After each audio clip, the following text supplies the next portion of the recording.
if you think about relationships, like, at the Power of Communication event that you guys did, it's like having that connection and intimacy is such an important thing. Like I see women where maybe their relationships are breaking down or they're losing connection with partner. And especially if your partner's love language is like touch, right? That it is figuring out how to carve that time out so that you can feel relaxed, right? Because that's super common, like especially parents with like new babies or like little ones where I have parents, they're like, even if it's an infant beside them, they're like, oh, I don't want the infant to see me having sex. I'm like, they're not gonna know what you're doing. But it starts then when the children are little that we start retracting into ourselves. And that's where I think those muscles stop functioning. Welcome to the Let's Not Sugarcoat It podcast, where every week we bring you real, raw, and unfiltered conversations designed to motivate and inspire you on your journey through motherhood, relationships, and career. We're your hosts, Alex and Bella. Thanks for spending this time with us. Let's get into it.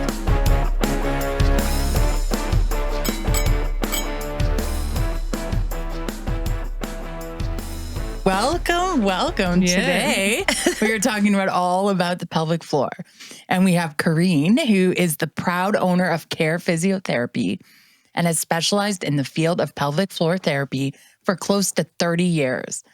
She is a graduate of the University of British Columbia's, we'll go back to this, the School of Rehab Sciences. Corinne has worked as a physiotherapist in a myriad of healthcare settings in both the United States and in Canada. She has taken numerous postgraduate courses focusing on women's health, men's health, pelvic floor dysfunction, and orthopaedic manual therapy. Corinne frequently lectures on many topics, including pelvic pain, male and female incontinence, core strengthening, and injuries related to pregnancy and male and female sexual dysfunction. Welcome, Corinne. Welcome. Thank you. Yes. Okay, what I was going to say, because I totally digressed there, was UBC. Yeah. So you went there. Yes. So did I. So the funny thing is that people make fun of me here in the Okanagan, and who didn't go to UBC, they always know you went there, especially on the Vancouver campus, because you blend, like you say it like the paper they have there, like UBSSEY, like UBC, instead of here, they use all the letters and they say UBC. And they say UBCO, they pronounce it all. So I wondered what you said. I say UBC. Yeah, exactly. Like Vancouver. So there, whoever didn't believe me, it's a thing. And Corinne went there 30 years ago. She believes. Yeah. Okay, thanks. So anyway, welcome. Tell us about your pelvic floorness. Well, again, I could go, you guys can rein me in if I go on and on. But essentially the pelvic floor affects men and women. And I'm passionate about it because it's like the root of our pleasure. And I think there's a lot of taboos and shame around the pelvic floor. So even I tell my patients, if they're parents and they're educating their kids about their body parts, that we have to stop shaming and saying, well, especially for females, right? Like little girls, they're taught that this is close your legs or don't open your legs, don't show that body part. Whereas for boys, it's often we treat little boys differently. So I think hopefully our culture is changing with that. But the reason I'm passionate about it is I grew up in a family where my mom did not talk about periods. Nobody talked about sex. It was just, and she's European, she's from France. So it was just not talked about and kind of just swept under the carpet. Oh, yeah, we do. I'm Polish. We did not talk about it. Just don't talk about it. Yeah. It's weird to me when my mom mentions sex around me. It's like, I'm oh my God. You're like, don't talk about it. In my head, I'm screaming, please stop. But I'm allowing her to be open because, but I'm open with my kids because that's something I didn't want for my kids, right? So my kids are very comfortable with their bodies. They run around naked still. Sometimes my husband's like, they're just walking out of the shower. Hey, daddy, full on butt naked. They're 11, going to be 11, right? So at some point, girls get a little bit shy. Yeah. Not my children. Not your children. But it's funny how if my mom talks to me, I'm freaking out because I didn't grow up with that. Yeah. Right? And I think that's, so when I talk to people about the pelvic floor, it's a huge muscle group, but it all starts in our mind, right? Our thoughts, what we were taught in school, culture, religion, whatever it is, right? So I think it is important, any change we can make for our kids. My kids, they're just la, la, la, mom, stop talking about it. But I want them, right, to feel comfortable about approaching sex as pleasure. So I still think in our culture, sex ed is more about don't get a sexually transmitted infection, right? Don't get pregnant. Right. And that's all fear-based, right? And so I think if we can look at it more for like more about healing the pelvis from more that pleasure, joy, and empowerment, right? Then those muscles can kind of be resilient and strong. So I treat a lot of patients that at different parts of the lifespan. So earlier we were talking about having a baby, right? So I treat lots of patients who maybe have just become pregnant, and I help their pelvic floor muscles be optimized throughout their pregnancy so they don't get a lot of back pain, SI pain, and then for the birth. Right. And then I treat a lot of patients after they've had babies because maybe they're leaking urine or fecal matter. So nobody talks about women leaking poop, but that happens sometimes, right? That women are and nobody wants to talk about that. So again, there's a lot of shame and stigma with that. So if you think about the pelvic floor muscles, and I don't know if you guys can see it there, but it's not just for bowel bladder health, it's for sexual health, right? Right. And also it's one of our most important core muscles. So for men too, if those muscles aren't functioning properly, then the spine can't be optimally supported. And for women too, I treat a lot of women whose organs have come are falling down or have descended, prolapse. So up to 50% of women have prolapse after having children. Some women have no symptoms, and then some women are like, oh, it feels heavy. I feel pressure in my pelvic floor. So seeing a pelvic floor physio can help with urinary incontinence, fecal incontinence, prolapse, and pain. And so pain is a biggie. Like we were talking about tailbone pain or anal sphincter spasms. That's super common with people that sit a lot. So especially during COVID, I saw so many people with a lot of pelvic floor, and that could be like pain in their perineum. It could be vaginal pain for men. It could be testicle pain, scrotal pain, tailbone pain, any pain in their undercarriage. And often that gets misdiagnosed. Which is tragic, and it's debilitating. And shame again, right? Like if you have pain in your private parts, it's really hard for people to go to a doctor and say, can you help me? Like people feel ashamed, and then sometimes they don't go and the pain gets worse. Right. And during COVID, I think the reason I saw a lot of that too, these muscles are the first muscle group that tighten when we're scared. So even an animal, if it's being chased by a grizzly bear, it'll tuck its tail, right? So an animal like a little puppy dog or a kitty, right? If it's scared, it tucks its tail. And the reason it does that is so it's going to close all these sphincters off so it can get away from the grizzly bear, right? So even if we're being chased by a grizzly bear, you're not going to stop to poo or pee in the forest or have sex or have a baby. So even for women in birth, it's super important not only that they can relax those muscles, but get out of that fight, flight, freeze. So there's a huge emotional component to the pelvic floor. So I think there's like layers to it, right? And again, if those muscles can't squeeze and let go, then they're not going to have like pleasure for orgasm, right? So we're talking about orgasms. Oh yeah, we're just chomping at it's like, woo! And there's so many women that I treat that have said they've never had an orgasm. In their whole life. They don't even know what it's supposed to feel like, which is tragic. Right? And so I think it's often for a lot of my patients, either they're disconnected to that body part, or maybe the muscles aren't like able to squeeze, let go, and bring blood flow. So we were talking about this earlier, right? That the clitoris has these parts that are erectile tissue. So just like the penis. So when we're in utero before we become a boy or girl, the penis and the clitoris are the same embryological tissue. Same, right? So it's just for men and little boys, they can see that body part and they can connect to it because it is outside their body. But for women, all we see is just that little tip, just that little nub.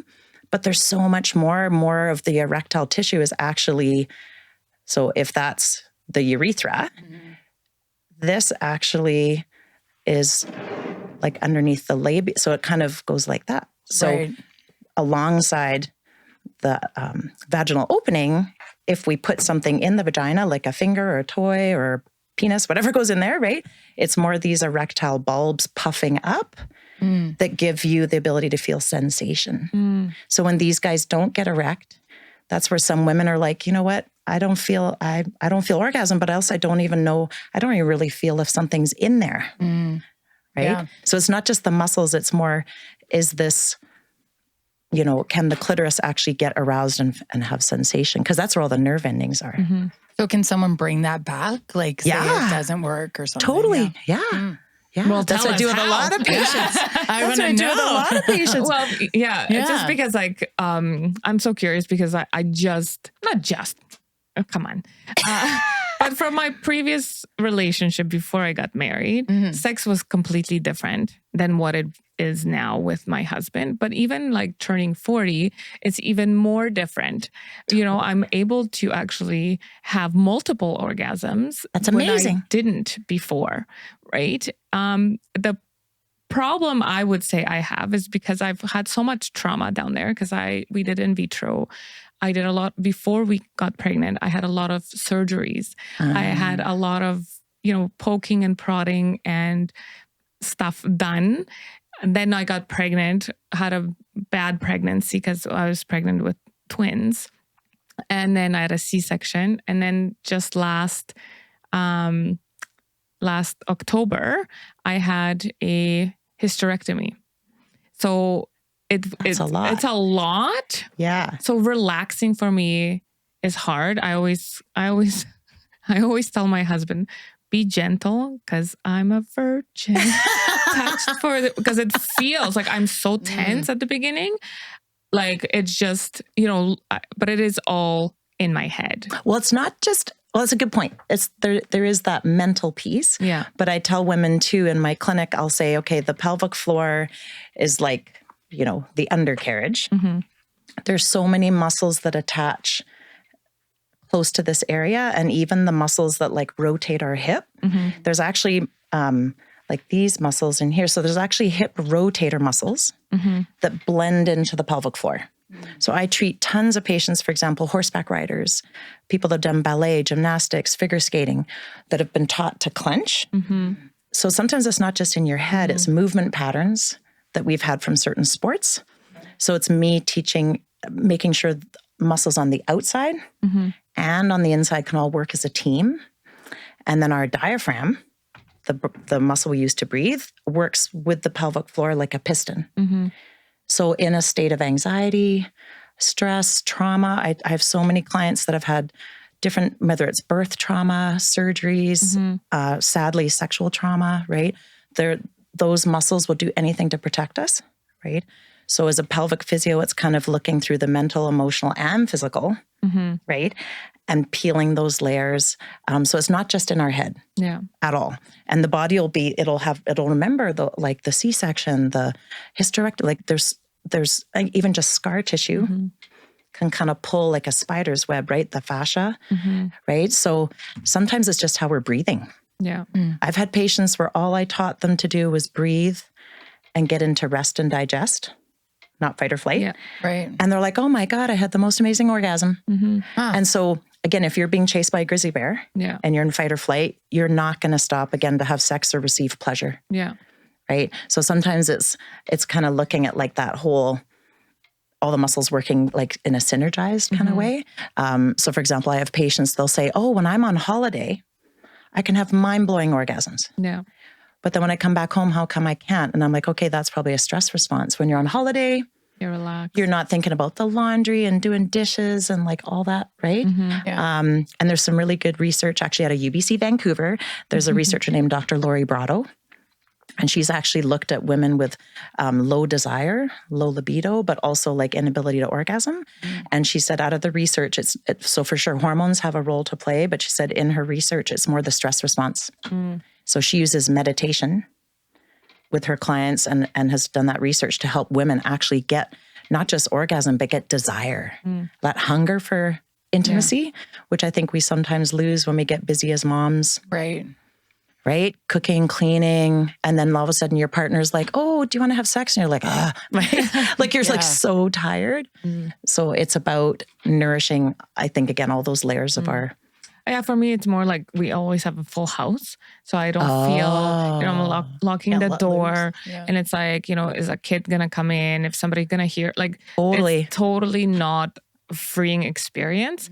But let me tell you, when we go to the hotel, that's like holiday sex. It is completely different. So I do agree with that. In the house, for me, it's not like for my husband, he's like, it's my house. I don't give a shit. Whatever. Right. I think men don't care. Mom is like over there. I don't know. Yeah. My mom lives with us. So I was like, no, you're like, I don't want to hear. Yeah. But he's like, I don't care. He's like, it's my house. That's so funny. I can't relax fully unless there's nobody at home. And that's totally it. Yeah. Yeah. So your pelvic floor, like if, again, that's a bit of a fight flight. Yeah. Right. It's going to be holding. Yeah. Right. Instead of like surrendering and receiving. Yeah. Right.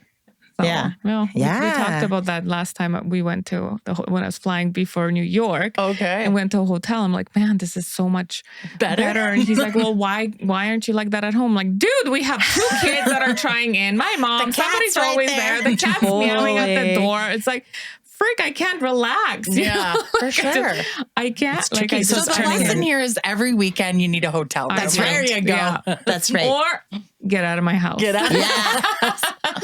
Or send the kids out. Send the Everybody kids and, and your mom. And my mom. Yeah. But it is completely different for me when, there's somebody in the house versus when I'm just in in the research, they call that the breaks. Yeah. So you can have the accelerator, which would be going to a hotel, feeling free, no responsibilities. Yeah. But then the breaks could be like, oh, I hear someone's going to come in the door. So you might have to figure out ways to kind of go, okay, what are the main breaks to me feeling like, again, super sexy and just kind of go, okay, we have to just plan a time when no one's in the house, or it could be like putting earplugs in and an eye mask and just kind of like getting to that point, like your partner says, like, I don't care. But again, most women, if they hear something, right, I think it's part of our DNA, right? Like as cave women, your job is to like make sure everyone's okay. Yeah. So it's hard to turn off that part of your brain. Yeah. Right. So that's where I just don't want to traumatize the kids. I mean, I walked in on my parents once and like, that was that. I never walked in again at nighttime because I used to, I was like my kid. That is traumatizing. So yeah, you don't want that. Yeah, that's why I think too I have this like lock the door, this and that. Your kid to be like, once Evie was talking about some kid in her class, like from when she was at another school, and she's like, yeah, I know. I didn't mean to say her name. Cut that out. And so-and-so says that their parents do a lot of moaning. Oh my gosh. Yeah. Just tell them you're doing push-ups. Yeah. Yeah. We're doing some boot camp. Yeah. Oh my gosh. I was like, wowza. So funny. They are getting too smart. They're too smart. But it is, if you think of it like, if you think about relationships, like, at the Power of Communication event that you guys did, it's like having that connection and intimacy is such an important thing. Like I see women where maybe their relationships are breaking down or they're losing connection with partner. And especially if your partner's love language is like touch, right? That it is figuring out how to carve that time out so that you can feel relaxed, right? Yeah. Because that's super common, like especially parents with like new babies or like little ones where I have parents, they're like, even if it's an infant beside them, they're like, oh, I don't want the infant to see me having sex. I'm like, they're not gonna know what you're doing. Yeah. But it starts then when the children are little that we start retracting into ourselves. And that's where I think those muscles stop functioning properly with the diaphragm, pelvic floor, your abs, because they are in a contracted, protected state. And so I tell people then the muscle's getting tight and tired. So I have women where they'll leak urine, sometimes because the muscles are too tight and so in such a protective state from whatever it is, sports or posture. And they're the ones that actually are leaking. So it's not only that these muscles are quote unquote loose, it's that they're not able to move through a full range of motion. So if you take an arm muscle or a leg muscle, it can only work properly if it can move properly. Yeah. But you take any muscle, even your jaw, and if you clench it long enough, it's going to start causing pain, but actually it'll stop like working properly, right? Like you'll forget how to be able to let it go. Yeah. And so that's kind of where that can all like become a habit. So again, I like today we're talking more about women, but I treat lots of men. They have the exact same issues because we live in a stressful culture and we sit a lot. Yeah. Right. Yeah. So that's what makes our hips and butt muscles like tight. And then all of a sudden the poor pelvic floor gets taken along with it. Yeah. Right. Yeah. So I'd say it's not just about the pelvic floor. It's kind of about all those muscles that work together. But again, like postures we have. So lots of my patients, I'm like, I want to know what posture you have at home. I want to know how you're lifting, how are you carrying your baby? And sometimes just changing those little things. They're like, oh, my tailbone doesn't hurt anymore. Yeah. Or I don't have prolapse anymore because I'm not like holding my breath all day. Yeah. Yeah. Right. Yeah. So do you like, going back to like the men piece? Because as women, we talk about this a lot. Yeah. Do you have a lot of like male clients that I have a come ton. in? Yeah. What's the age range? You know what it ranges is like late teens. Yeah. To all the like through their 80s, 90s. So the younger guys, like for example, let's say I treat a lot of guys, maybe if they're at like UBC Okanagan.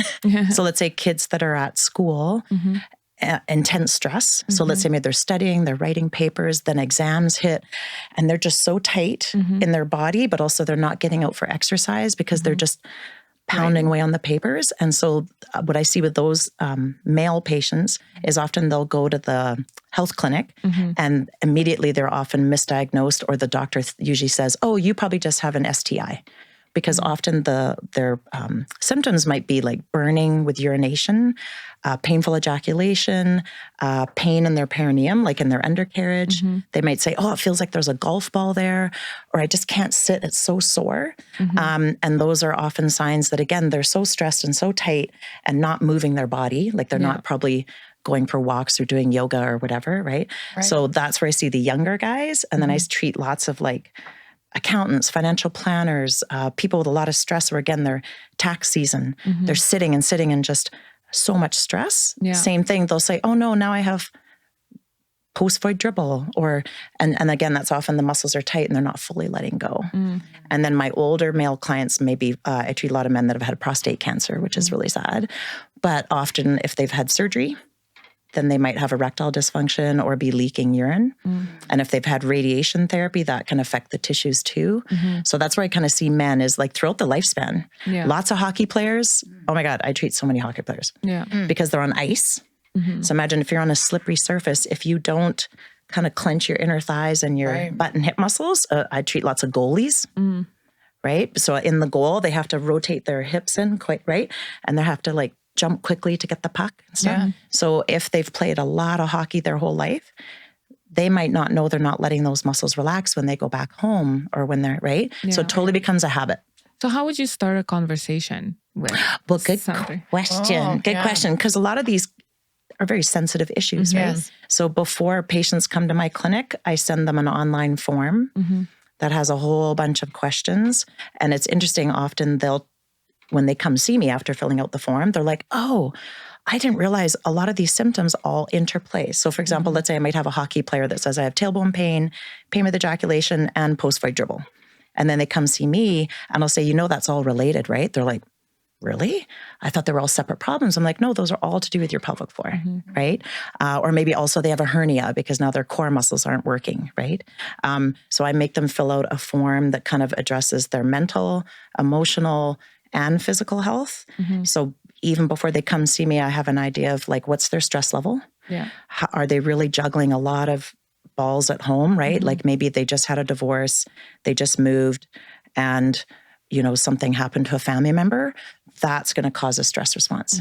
So again, during COVID, I definitely saw like heightened pelvic pain in a lot of my patients, male and female. So usually that's what it takes is a very thorough intake form, and then very much discussion, making sure the person feels safe. So a lot of my patients, I do like intervaginal or interanal work, but I have lots of patients if they don't feel comfortable with that, then I can still do a lot treating the muscles on the outside. So especially if someone's had birth trauma or sexual trauma, I might never even get them to take their clothes off if they don't feel safe. And I can still do a lot to help those muscles relax. So it's all only up to what the patient feels safe with. Or I treat a lot of teenagers. They're usually too young for me. I would say, look, it's not appropriate for me to, but there's a ton I can assess on the outside of their body. And I already know which muscles they're clenching with because I look at the muscles that are associated with the pelvic floor. So as a mom, like, let's say of boys, I'm not one, but like, how would you start a conversation if something's happening, but they're not gonna like share, like how do you, right? Like that's the thing. And same with girls. Totally. Right? Like how do you start that conversation? Because it's not something that, you know, it could be your husband, could be your boyfriend, could be whatever. You may sense or feel or, you know, overhear something. Yeah. How do you, you know, approach this type of topic? Because that's not something that we talk about. No. You know, as moms, to be connected to our, like girls, you know, like if there's something happening, you know, there's like you said, there's a lot of shame and, there totally and all is. that kind of stuff. So how, like, what is your advice to like us women? And I think it depends on the age of the child, but even like, you know, any of the books that we get, even when they're 8, 9, 10 years old, talking about their body and even just having open discussions, even just with peeing and pooing. Yeah. Right. So even with constipation or kind of just having open conversations with like, oh, well, how often do you have a bowel movement? Does it hurt? Yeah. Right. And at first my kids were like, Mom, don't ask me about my poo. But now they're more open to saying that. And even like, oh, you know, when you go pee, just like open conversations of like, it shouldn't hurt.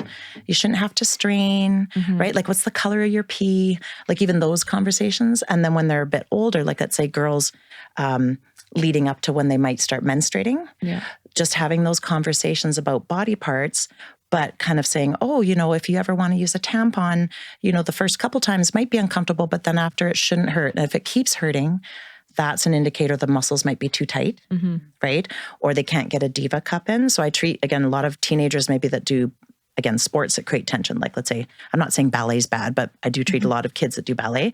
So that's something I tell the parents. I'm like, if your child continues to struggle putting in a tampon or a diva cup, that probably means those muscles are having difficulty letting go, right? And I try to tell my kids, it's like in any other part of the body. Like I want my kids to be so comfortable talking about that body part. It's like me talking about my nose.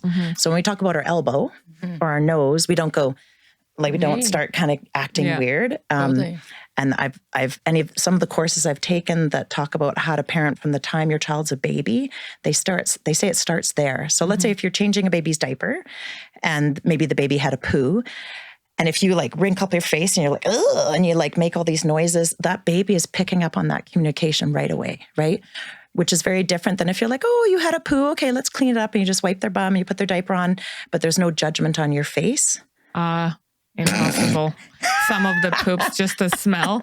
Oh my God. There was some gagging thing. I'm like, tagging out. You're like, I am out. It's like putting like something on your nose. Yeah, most of the time, but there's sometimes it's involuntary. I know. When it's like a poo plosion. Oh my God. That's funny. But I think it is how we in our own bodies around it. So again, it's like, how do you like lead by example, right? Yeah. So if you even just around the house don't talk about pee and poo, then it's harder, I think, when they're teenagers to bring up the subject of sex. Right. Whereas from when they're little, like again, I grew up in a European family, so my parents didn't talk about sex and everything, but my mom would always pee with the door open. So as kids, we were like, oh, that's just peeing, like no big deal, right? So even like not now, my kids are teenagers, but when they were little, I'd just have the door open and they'd come in and out and I'd just be peeing and I'm like, no big deal. So I didn't make it a big thing, right? Yeah. Or if you think of in cultures where they have saunas together, adults they're just okay with like being seen naked, but again, that's different than like talking about, right? So I think it's how we as parents talk to each other or in families, how we talk about it as how the kids pick up on it. But if as soon as the subject of anything down here comes up and if parents go, shh, don't talk about that in front of the kids, then the kids are going to go, oh, there must be something shameful about that. Maybe I shouldn't talk about that. Kind of. So I think, again, using images like in books and saying, oh, this group of muscles is no different than your arm or your leg. Yeah. Right? It should be able to let go. It should be able to tighten. It's the same muscle group. You just can't see it. Yeah. Right. Right. And so that's how I think definitely normalizing the dialogue of peeing and pooing helps all those other conversations. Because again, we don't talk about pee and poo. We in our house, we talk a lot about pee, which is good. Yeah. Oh my gosh. Yeah. Even me and my husband, when we had a good poo, you're like, you talk about it. You celebrate that. You celebrate that because those are like, they feel good. They feel good like hours after. It's like an orgasm. It is. We're learning a lot about the Pico house today. I know, right? Sorry, honey. Real Ryan unfiltered. So funny. So funny. But I do think, it starts young. But even if you haven't started with your kids young, you can still always bring that conversation up, right? Yeah. And it could be something like, oh, I heard on a podcast that, these muscles are super important for core. Yeah. Right. So that's how I bring it up with a lot of people too. I'm like, if you're going to the gym and you're exercising your core muscles, if your pelvic floor is not optimized, then you're not going to get as much bang for your buck at the gym, right?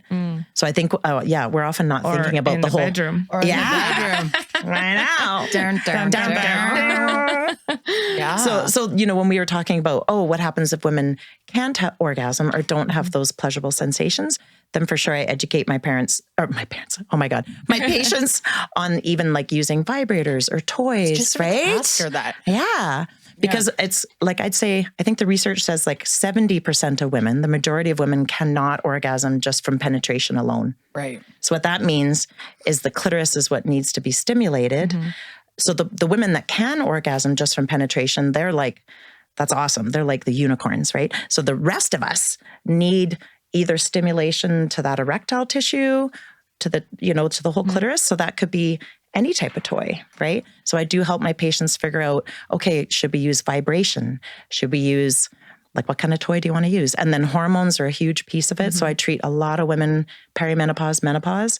So when we have less estrogen to those tissues, that creates estrogen. We need estrogen for blood flow. Right. We need estrogen for lubrication. So a lot of women might have kind of thin, drying vaginal tissues. So they might need extra lubrication, like extra lube, right? Like buy some at the store kind of thing. So I do try to help women realize if they aren't orgasming, is it because it hurts? Is it because it's dry? Is it because the muscles aren't pumping blood flow to that area? And again, vibrators or other toys can bring blood flow, right? And bring more sensation, right? So again, we want to make it fun and pleasurable and joyful, right? We don't want it to be like, one of the myths I like to bust is, I think everyone's getting more used to toys with social media, but like 20 years ago, if most females brought a toy into the bedroom, I think some partners would be threatened. They'd be like, what, I'm not pleasuring you enough? Yeah, aren't I good enough for you? So I've definitely had patients that said, I can't bring a toy into the bedroom because I think my partner is going to be threatened. So I think, again, that's where we have to have open, like you said, power of communication, right? Is open communication with like, honey, I love you so much. Like, I love what we're doing in bed together, but I wonder what it would be like if we tried this, or like just bringing some curiosity around what might it feel like. And there's like a plethora of toys for boys too. Yeah. Like that market has just exploded. Yeah. Do you think we've spent sorry. Yeah, go ahead. No, I was just going to say, do you think it's part of it's like, because we've spent so much time in the past talking about how like sex is like, penetration, male, like penis and vagina, but that's not how most women have an orgasm, right? No. And they say in the research, in couples where it's women, like a woman with another woman, they have way more orgasms. Right. Way more than hetero couples. So when you put like a man and a woman together, the amount that the woman can orgasm compared to couples that are two females, the females have it down because they understand each other's bodies, right? Yeah. So again, it's okay to use whatever penetration people want to, but if the clitoris isn't either being like aroused ahead of time, right, or during, or making sure the female maybe gets to have an orgasm first and then, right, but just making sure that women aren't faking it, because I see so many women where they're like, they just struggle to have an orgasm. They're like, it's taking too long, or I just can't get there. I'm just going to fake an orgasm. So I can just, so many times where it's just common. Like, I want to be done. Yeah. I just want to go to bed. I just want to go to bed. Okay, yay. Like, that was awesome. Real raw and unfiltered, folks. But it's true. It's common though. Just in the research, like the number of women that fake it is a lot, a lot, right? But then the more we fake it, then the more the partner doesn't know how to pleasure us because they think they're doing a good job. They're like, oh, she liked it when I did that. Right. And then it becomes this like vicious circle. Yeah. I sent some pamphlets to Lee. Only because after my hysterectomy, I'm like, after the hysterectomy, I had a lot of fear around. Yeah. Right? Because there was a lot of healing that needed to go and stuff like that. So we couldn't do the same things at the beginning that we could. But then like, it was like, maybe he's thinking I don't like it or whatever. Yeah. So, it was kind of harder for me to talk about it. So I'm just like, I'm just gonna like research a couple things, what I need him to read. I'm like, babe, I'm gonna send you a couple articles because this is what's happening with my body right now. I'm having a hard time relaxing. So, like we did need to use more lube. Because I'm like, I was so afraid that things are going to tear and pop and whatever. And I did have infection after infection after my hysterectomy. So I was like, I still wanted to, but in a different way. Totally. So we needed to make adjustments, and he was totally, open and whatever, right? But it was more for me because I didn't want to make him feel like, I don't want to, or if he's doing something wrong, or, but so I just send him. I just said, here's a couple of things. But that's a good way to do it. That is a good way. That's a good way to do it. And, have a read. And let's talk about it. Let's get talking about it. That's great. And I tell patients too that if you're going to have that discussion, it's better to do it with a cup of coffee in the kitchen. Not in the bedroom when you're about to have sex. Because then there's it's just like a more of a added pressure, emotional, kind of. But I treat lots of women after hysterectomy, after C-section, right? Because there's scar tissue. It's like figuring out your new body. And also I call it the ergonomics of sex. So just like if I came and assessed like a computer situation and posture, I help my patients figure out what postures their pelvic floor can relax in. So I'll vaginally test them and put their legs in different positions, like maybe have their legs into some pillows or have legs over partner's shoulders. And all of a sudden I can feel their muscles relax.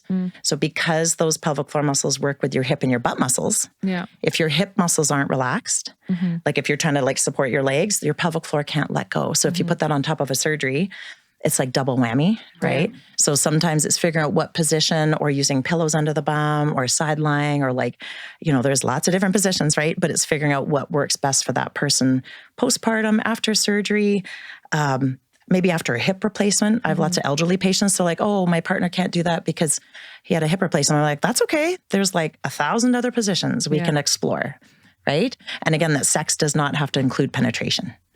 Right. There's lots of ways to have great intimacy with a partner. And again, like you said, power of communication is like, let's create time where we get to connect.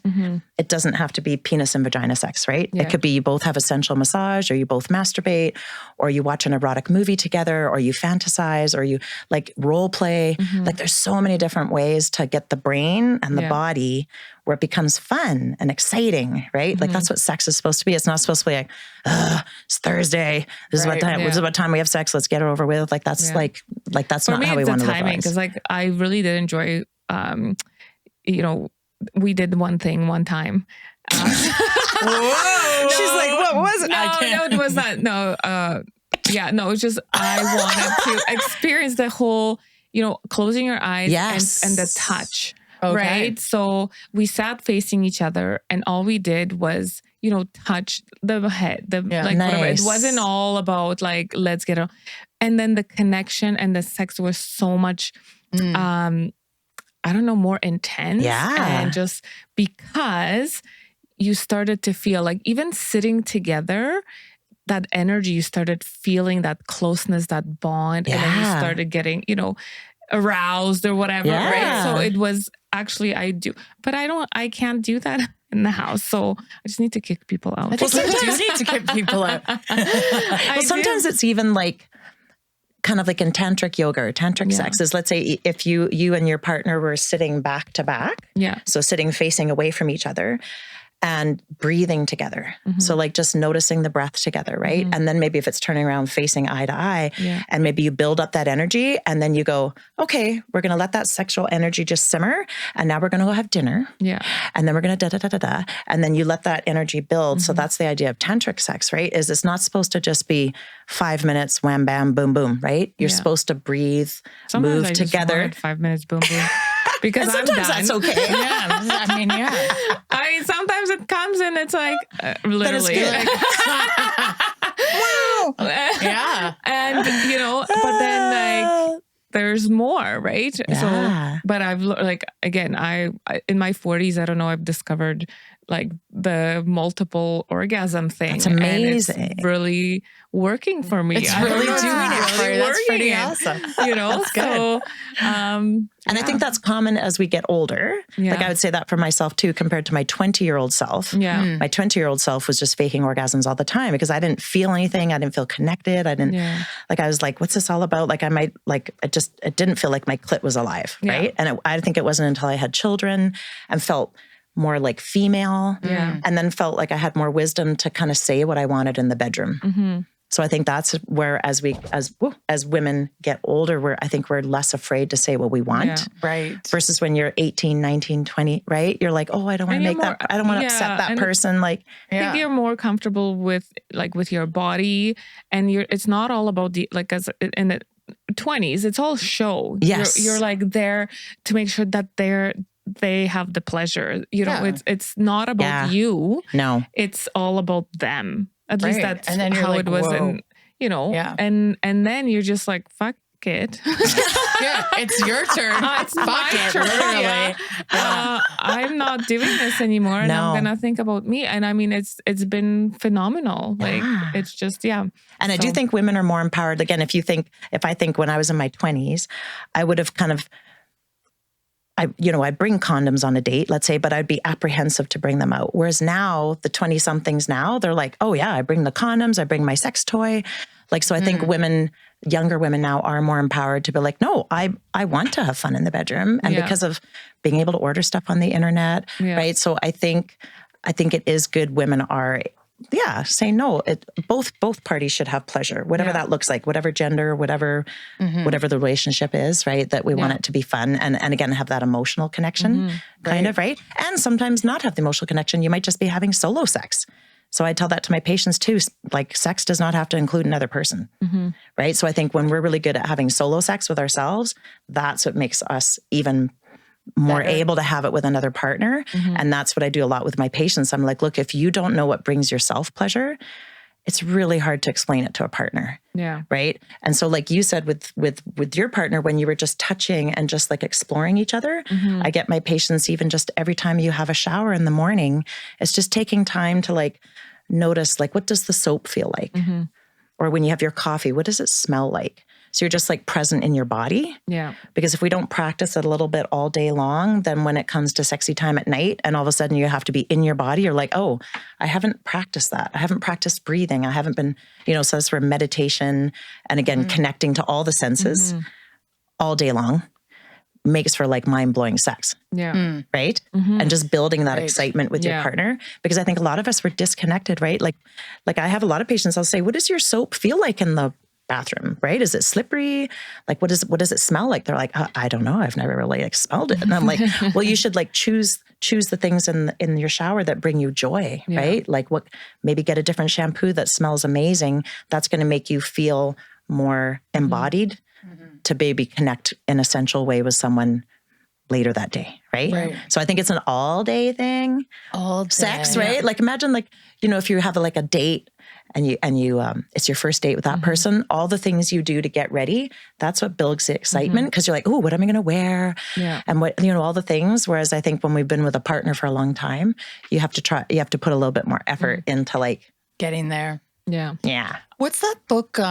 Is it like She Comes Undone or like Come As You Are is amazing. And she tells you to stand in the mirror and like talk about your body and the parts you like about your body. Yes. So that you can get yourself eventually in the mood, because if you can't feel that you are like attractive or that then you're never going to feel that with a partner because you're always like freezing up. Yep. Big time. Right. And that in that book, she talks about those being the breaks, right? So that could be our own self-loathing, or we don't like how our boobs look after breastfeeding or our butt or whatever. Yeah, she said that'll just shut down that energy when you're trying to have sex. And again, I turned off the lights. Yeah, that's what I tell my husband when I'm not feeling it.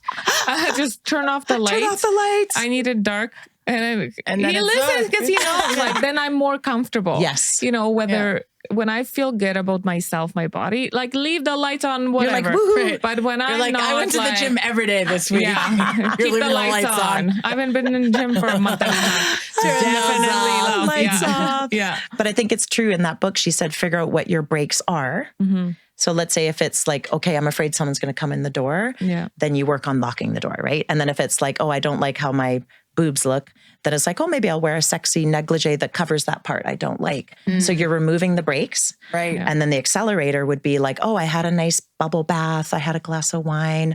Oh, honey, put all the dishes away. Bonus, right? Yeah. So it's all those little things of turning on the accelerators and off the brakes. Right. Yeah. And then the body's like, oh, I'm open to receiving, right? So again, it's not just, I think it's never just the pelvic floor, right? Yeah. It's like all the things connected kind of to like. It's like a holistic approach, I guess. Like Yes. everything. Darn it. You're I saying we have to know. work. I know, right? I know. I keep leaning in this I chair don't like know. I'm 5. But anyway, what about like, okay, incontinence? Let's talk about that for a minute.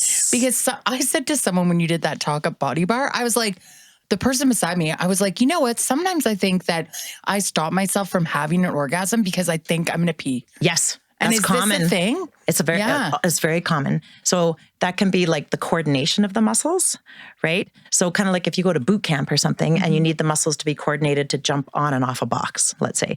Same with the pelvic floor. When you're about to orgasm, those muscles are working hard to bring you to orgasm. But then sometimes if your muscle can't like kind of hold back the pee and orgasm, it's kind of like pat your head, rub your tummy.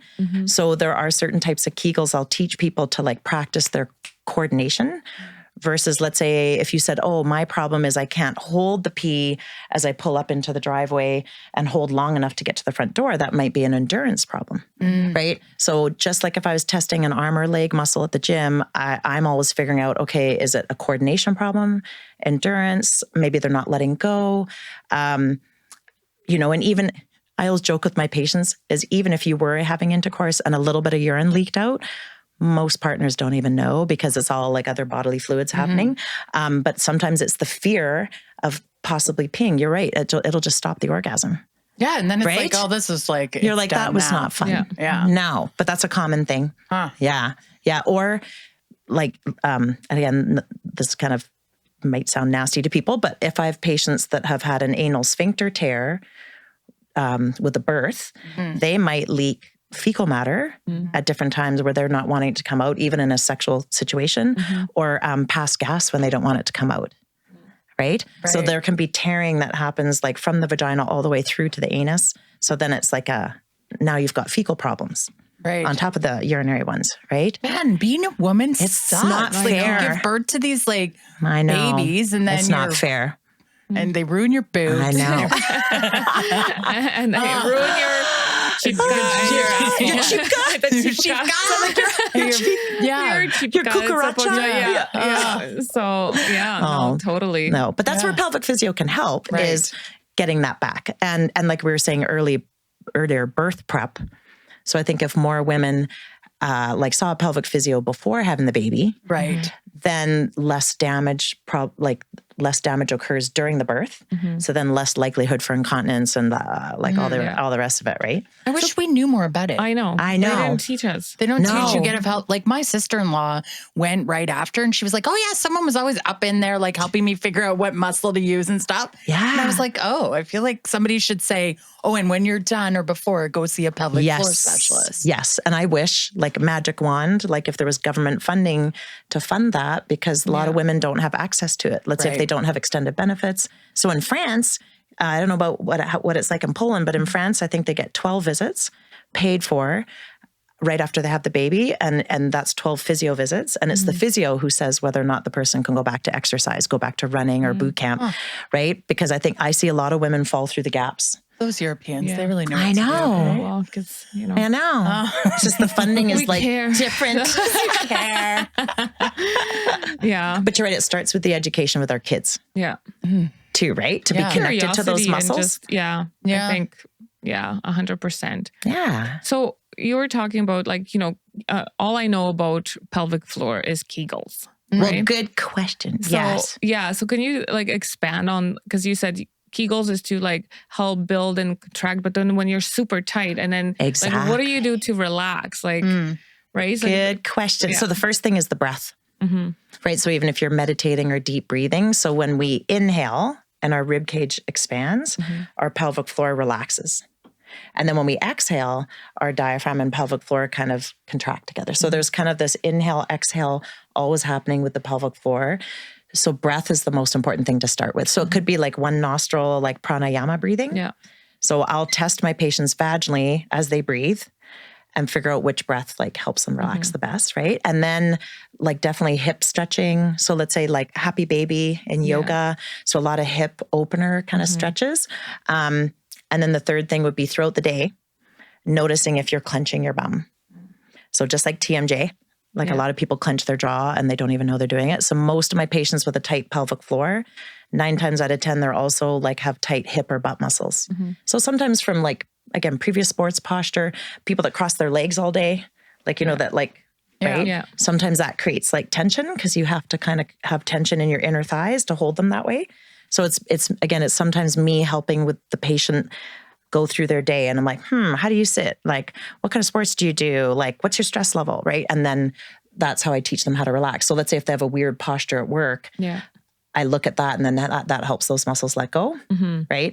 Or asking them, like, do they stretch? Do they, right? Like, let's say for you, if it's like, oh, do you do hip stretches or, but I bet a lot of it is, like you said, the C-section hysterectomy and like previous, even having twins, all that. All of it. Those muscles probably learned habits of how to hold. Yeah.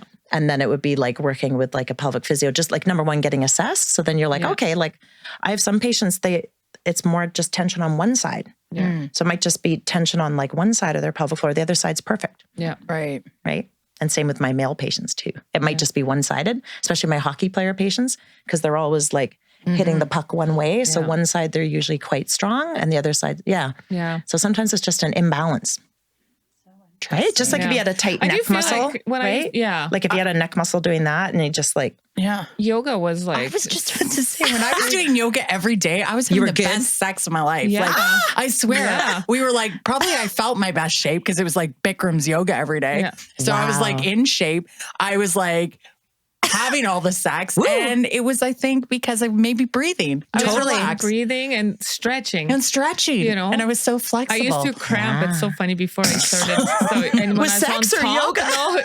Well, sex, you know, you're on top and your legs are spread out for whatever. At some point, I'm like, you know, I'm like, no, I'm not orgasming. My legs were my hip is seizing up. Yes. And then he had to like slump me off.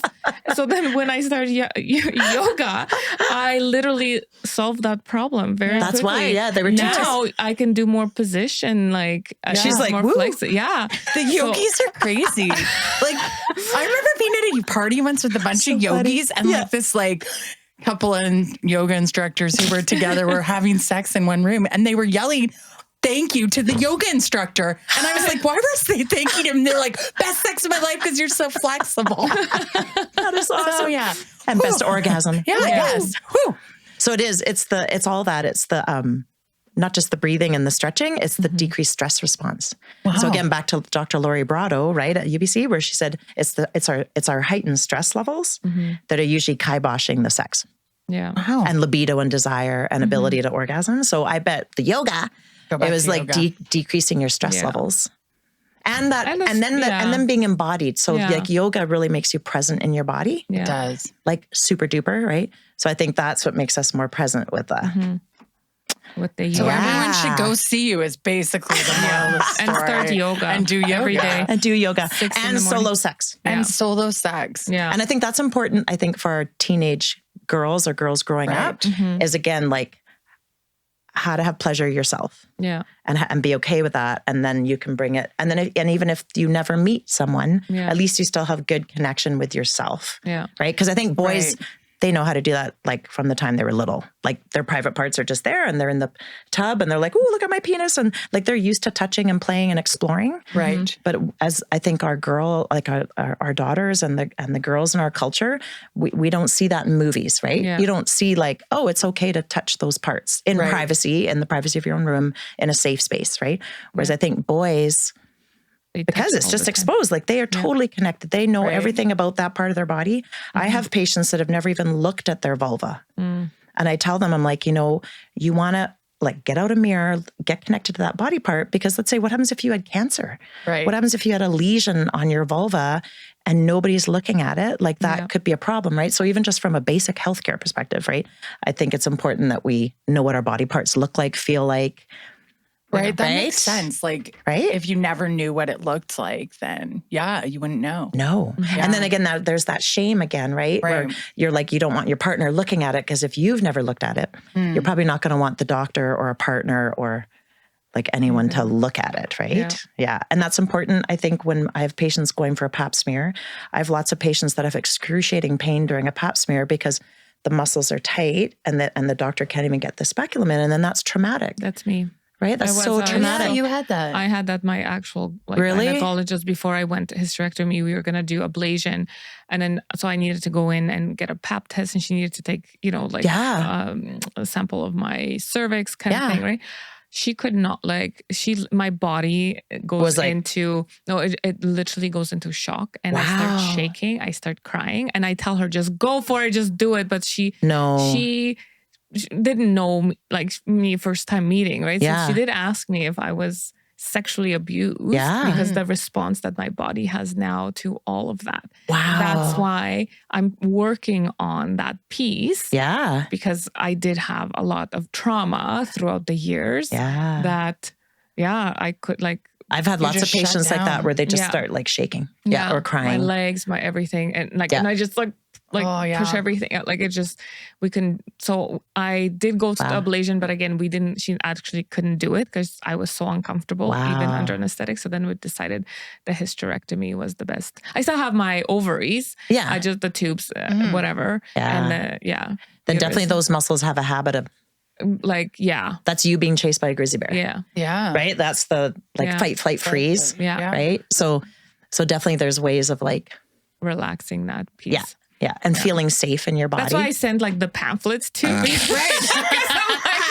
I don't want to have that reaction when we're just getting intimate or whatever, right? So they're shaking. Yeah. It's but with your partner, you probably feel safe. I do feel safe with him. Yeah. So no, that never happened, but it's still just FYI, this is what's happening because it started becoming more and more intense. The reactions to and it kind of builds and it builds. Yeah. And I already feel anxious going in and I'm trying to do the breathing and not feel, but as soon as I'm there and she tells me to scooch down, it's it's a trigger and it's game over for me, and I'm all it's just So I have lots of patients where I'll give them strategies of what to do even before they scooch down.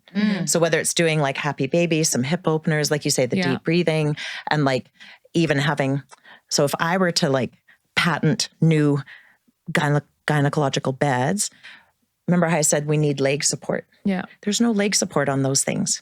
So it's hard to relax your pelvic floor muscles. If you don't hold some tension, then your leg's just going to fall off the table, right? So I think there should be side panels, like the side of a couch, to let your legs relax into. Yeah. And then it would be so much easier to do the thing they need to do. But otherwise your heels are in those little stupid heel cups. Yeah. Kind of right? It is kind of It's not, So I sometimes get patients bring pillows with you so your legs have something to relax into when you're at the doctor's office. That sort of an idea. So again, it's looking at the ergonomics of whether it's sex, pap smear, and seeing if we can modify. Yeah. Some man designed that. Oh, sure. 100%. Totally. Yeah. And you're so vulnerable. Yeah. It's being Well, because right now, the amount of people that I've had up in there. So I did, I had tube flushes. I had a laparoscopy. I had another thing that I had to have done because I was getting tons of bladder infections. So it was just nonstop. And then I got pregnant, and then, it was, And IVF can be very traumatic. Oh my gosh, when I was doing it, you guys, it's so traumatic. They put you under, they harvest your eggs. The shit, they put like the gas mask on or whatever, and it did not work. So I literally went in with no anesthetics to have my eggs harvested. So the needle poking through, like, you know, and all I could think of, okay, my husband's gonna like totally fucking hate me, is that he's next door checking off and into the cup, and you're getting needles. I'm getting like live on needled, okay, and things getting real raw and unfiltered, but like, you know, that's was his part. That's all he fun had to do and was pleasure. jack off. Yeah, into a cup. Into a cup. Yeah. And watch I'm some like, porn. Yeah. That's not fair. Right? No. It's so not fair. Put me under. But back then, now it's, I think, you know, there was complaints about. But that's why I have all this trauma from like, you know, these babies. And all the hormones they put you on. Like the whole experience is very traumatic. Yeah, 100%. Yeah. It's called C. Clomid. I was on Clomid for a long time, and they upped my dosage to 3. So I could go through all the motions in 20 minutes. 20 minutes? Jeez. One point, Lisa, please don't kill me. But that's another. But it's true. Yeah. So, but here we are. Here you are. Beautiful kids. 11 years later. Having multiple orgasms. You're I'm like, in my 40s. Let's get her done. No. I love it. All right. But I mean, it's like we are. Are we almost out of time? Okay, I'm just pulling up some rapid fire questions. Okay. Here. Dun, dun, dun. Just give me a minute. Sorry. See, I knew it's going to happen. I think it's true at any age we can have awesome orgasms. Yeah. Like I have patients in their 80s, they're rocking their sex life. So that's one of the mythbusters. That. Oh, that's a mythbuster. At any age. You can still have great sex. My stepdad's like mom married a guy who was like 20 years younger than her. And at the time that she remarried him, we were all like, wow, she's really old to get married. Then she lived to like 100 and something and just like rocked life. That is amazing. She was loving life with this younger guy. I love that. So yeah. I'm sure they had great I do like old younger men. Sex. That's why my husband's younger than me by 4 years. That's cute. Yeah. Okay. Well, we usually do the rapid fire questions about parenting. So like, what is some of the best characteristics that your children have? Well, they put up with all my vagina talk. I mean, there you go. Vagina penis talk. Yeah. I would say they're just, they're very open and to my craziness, I guess. And they're sweet kids. Yeah. Nice. Yeah. And what's the most important lesson one of your kids has taught you? Or it can be all of them as a collective. I don't know how many kids you have. I have 2. They're 15 and 17. Oh, nice. The most important,